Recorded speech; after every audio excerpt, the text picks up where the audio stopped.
Welcome to the Pixelberry Choices podcast. Today we're going to be talking about Open Heart Book 3, Chapter 6. In this chapter, as we have seen formerly, Tobias has joined our team and we have made a decision, actually two, that Bloom formerly didn't like. Specifically, we literally just snatched a patient or a guinea pig off of him. He wanted Suzette. Bloom wanted to research on Suzette, and that would have basically screwed her life, and we saved her. So Bloom is angry, and he literally is now taking it out on the diagnostics team. We were deciding on cases before Bloom walked in the diagnostics room, and we were deciding on a case, but Bloom literally forced his choice or forced his case down our throat. And he, before, formerly he had promised that he wouldn't do that, but now he's doing that. Now we know Tobias and Ethan, they have really a messy past, but they were friends before. This chapter we get a dimension also, and also we see Tobias trying to bond. So the thing that we were thinking, Tobias, our rival back, we're gonna see a lot of disaster in the diagnostics room, diagnostics team. That is not happening. Actually, we are all united against one common obstacle. I wouldn't say enemy, but one common obstacle, and that is Bloom. Bloom's forcing, and well, now he's not caring about the democracy of the team, the autonomy of the team, but he is now authoritarian. Now we get this dimension, we can bond with Tobias and we can come up with a plan. So we would distract Bloom. Meanwhile, we will take care of the patient in our own way. And meanwhile, we'll get some story or insight about the past of Ethan and Tobias. That's really an awesome side if you played the dimension. And you will bond well with your diagnostics team and Tobias. So moral of the story is the inclusion of Tobias is really awesome. We were thinking maybe it's gonna go up in the flame, but it didn't. It went really smoothly with Tobias. And we're working together, and our main goal is helping patient, not to create any inside fight. That so we our next patient was John, as I remember, and he was going through a lot. He had a disease, but Bloom still used him as a mouse. Literally, he needed to run on a treadmill and stuff. But as Bloom was distracted because of our plan, Tobias distracts him, and we sort of make it more human. That was work in progress for our diagnostics team, and we promised to do that. And also, one thing, Tobias is also willing to let Ethan take the cases, because we come to this point, if we choose a case before Bloom enters, then Bloom can't just force his choice down our throat. He would have to pick another team for that case. So Tobias comes with this idea. So Ethan is leader, because we need to unify this team, this diagnostics team, from falling apart, from breaking down against the obstacle that is Bloom. And who is the unifier here? That's Ethan, because this team worked really well. The diagnostics team is the diagnostics team because it worked under Ethan. But still, it would maintain the democracy, like you know. So that was really awesome, that part. Other than that, there was another sort of tweak to it. That's Bryce.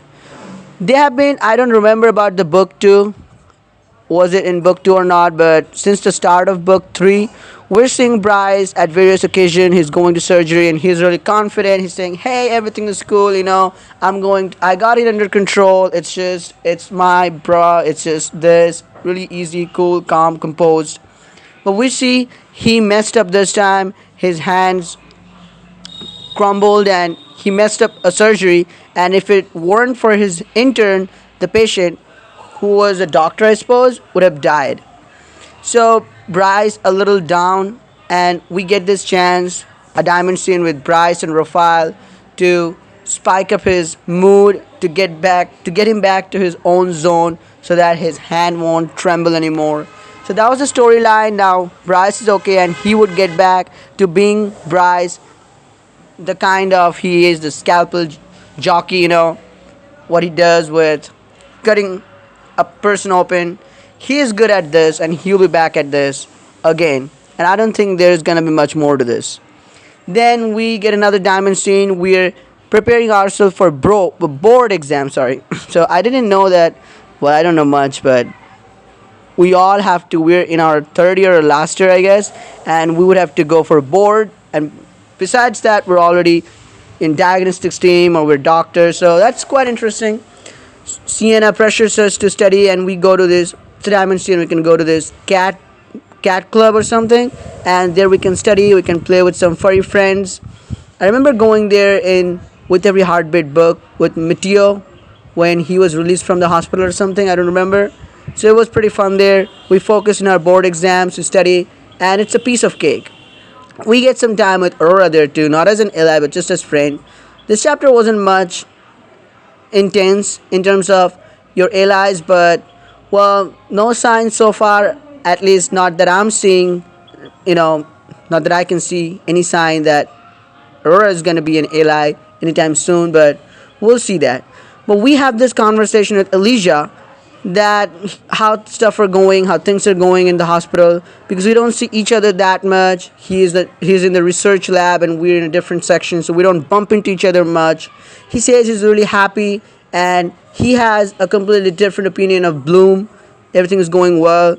They were researching on those mouse and rats, stuff like that, for like a paralyzed person, a person who's paralyzed, they can really walk again, they can get back on their feet. They're researching on that, and they will begin the human trial really soon. Now we see again the point is same. Bloom is helping speed up those researches those that are gonna help he and his wife. Whenever he and his wife, if they're benefited from this, then he's spiking up those researchers. So we see this. Now we admit it's not only just for his wife and him, because if it works out, it's gonna help everybody. It's good to have ambition, but when it's too much, maybe he's pushing too far, then patient's life can be in jeopardy. Even our friend's line of work, anything can be in jeopardy. Now, what is going to happen? The next chapter description says there is a particular case, and regarding that case, there is a team rivalry. So, team rivalry, I don't know, it's the research team versus the diagnostics team versus the lab team. I don't know how it's going to work out, but this is about to get pretty intense. Well, let's see what happens in the next chapter, but we're sticking to the main plot. To me, I think that's the main plot. It's Bloom, his idea, his ambition, and his all these initiatives to cure him and his wife, and how he and his wife can get cured, and in the process it would be a great help to humanity, because we'll be finding out a solution, a cure to an unknown disease. But I hope just there's not a tweak to it, or there's not some hell to pay, or I hope there is no cost to pay for this, and we'll see what's the cost for this. Thank you for listening in. Let me know in the comment section what you guys think about this. And see you in the next video. Bye.